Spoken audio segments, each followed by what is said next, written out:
Hello guys, welcome back to my YouTube channel. ಇವತ್ತಿನ recipe dhaba style chicken curry ಹೇಗೆ ಮಾಡ್ಕೊಳ್ಳೋದಂತ ನೋಡೋಣ ಬನ್ನಿ.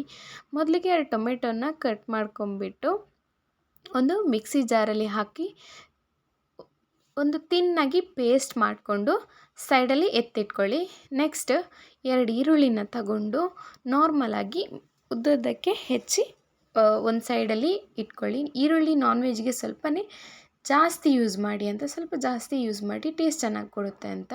ನೆಕ್ಸ್ಟ್ ಗ್ಯಾಸ್ ಆನ್ ಮಾಡಿಬಿಟ್ಟು ಒಂದು ಪ್ಯಾನ್ ಇಟ್ಟು ಅದಕ್ಕೆ 3 ಸ್ಪೂನಷ್ಟು ಆಯಿಲ್ನ ಹಾಕೋತಾ ಇದ್ದೀನಿ. ನಿಮಗೆ ತುಪ್ಪ ಬೇಕಂದರೆ ತುಪ್ಪನ ಯೂಸ್ ಮಾಡ್ಬೋದು, ನಾನು ಆಯಿಲ್ನೇ ಯೂಸ್ ಮಾಡ್ತೀನಿ.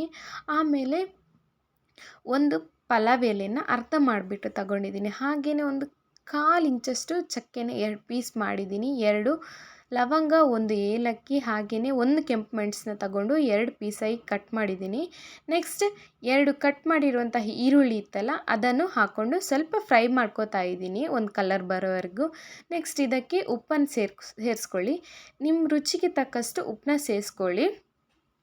ಉಪ್ಪೆಲ್ಲ ಸೇರಿಸಿ ಆದಮೇಲೆ ನಾವು ರುಬ್ಬಿಟ್ಟುಕೊಂಡಿರುವಂತಹ ಟೊಮೆಟೊ ಪೇಸ್ಟ್ ಏನಿದೆ ಅದನ್ನು ಹಾಕ್ಕೊಂಡು ಇನ್ನೊಂದು ರೌಂಡು ಚೆನ್ನಾಗಿ ಮಗ್ಸ್ಬೇಕು. ಈ ಟೊಮೆಟೊದು ಫ್ಲೇವರ್ ಏನಿದೆ, ಹಸಿ ಫ್ಲೇವರ್, ಅದು ಹೋಗೋವರೆಗೂ ಸ್ವಲ್ಪ ಚೆನ್ನಾಗಿ ಫ್ರೈ ಮಾಡಿ.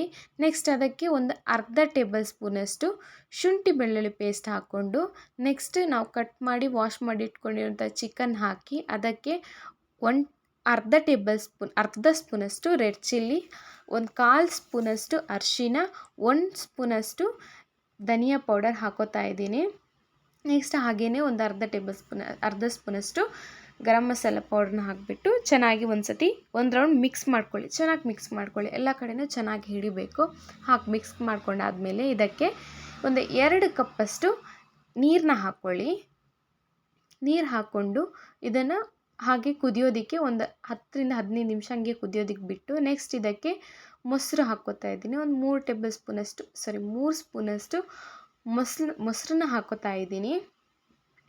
ಮೊಸರನ್ನು ಹಾಕ್ಕೊಂಬಿಟ್ಟು ಚೆನ್ನಾಗಿ ಮಿಕ್ಸ್ ಮಾಡಿ. ಆ ವೈಟ್ ಪಾರ್ಟಿಕಲ್ಸ್ ಥರ ಉಳಿಯುತ್ತೆ, ಸೊ ಅದಕ್ಕೋಸ್ಕರ ಚೆನ್ನಾಗಿ ರೌಂಡ್ಸ್ ಹಾಕಿ ಮಿಕ್ಸ್ ಮಾಡ್ಕೊಳ್ಳಿ. ನೆಕ್ಸ್ಟ್ ಎಲ್ಲ ಆದಮೇಲೆ ಲಾಸ್ಟ್ ಸ್ಟೇಜಲ್ಲಿ ಕಟ್ ಮಾಡಿಟ್ಟಿರುವಂಥ ಧನಿಯಾ ಸೊಪ್ಪೇನಿದೆ ಅದನ್ನು ಹಾಕ್ಕೊಳ್ಬೇಕು. ಇಷ್ಟೇ, ನಮ್ಮ ಡಾಬಾ ಸ್ಟೈಲ್ ಚಿಕನ್ ಕರಿ ರೆಡಿ ಆಯಿತು.